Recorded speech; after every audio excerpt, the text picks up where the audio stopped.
அனைவருக்கும் வணக்கம். இன்றைக்கி மீனாட்சி வீட்டில் பார்த்தீங்கன்னா சிக்கன் பிரியாணி செய்ய போகிறாங்க. வாங்க எப்படி செய்யலான்னு பார்க்கலாம். ஃபஸ்ட்டு ஸ்டவ் ஆன் பண்ணிவிட்டு குக்கரை வச்சுட்டு நல்லெண்ணெய் ஊற்றிக்கோங்க, நெய் ஊற்றிக்கோங்க.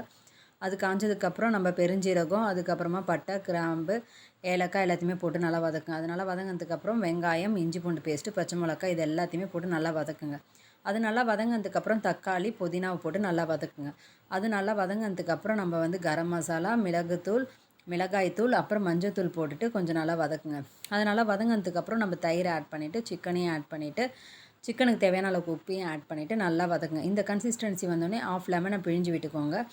அதுக்கப்புறமா நம்ம அரிசிக்கு தேவையான அளவுக்கு தண்ணி ஊற்ற போகிறோங்க. 3 டம்ளர் அரிசி எடுத்துருக்கோம். அதுக்கு 1/2 டம்ளர் தண்ணி ஊற்றிட்டு மூடி வச்சுருங்க. நல்லா கொதிச்சதுக்கப்புறம் நம்ம அரிசியை ஆட் பண்ணிக்கலாங்க. அரிசியை ஆட் பண்ணிவிட்டு அரிசிக்கு தேவையான அளவுக்கு உப்பு, அப்புறம் மிளகுத்தூள் போட்டுட்டு நல்லா கலந்து விட்டுட்டு மூடி வச்சுருங்க. ஒரு 2 விசில் விட்டு இறக்குனாக்கா சுவையான மீனாட்சி வீட்டு சிக்கன் பிரியாணி ரெடி ஆகிடுச்சு ஃப்ரெண்ட்ஸ். வாங்க சாப்பிடலாம். இந்த வீடியோ உங்களுக்கு பிடிச்சிருந்தா லைக்